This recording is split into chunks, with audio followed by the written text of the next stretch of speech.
In this video we're giving an honest review of the Ankr crypto staking platform, sharing real usage experience, benefits and things you need to know before staking.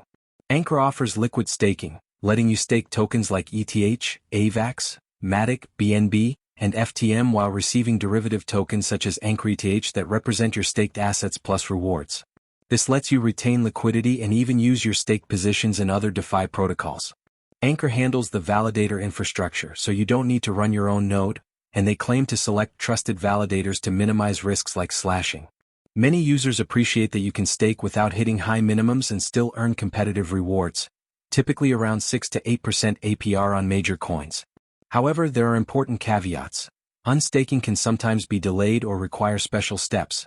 Derivative tokens carry smart contract risk, and the platform relies on a relatively small set of validators, which adds some centralization risk.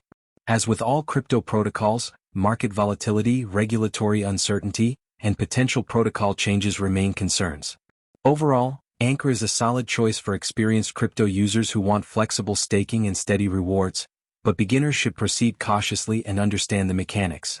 If you found this review helpful, subscribe for more honest crypto and DeFi insights.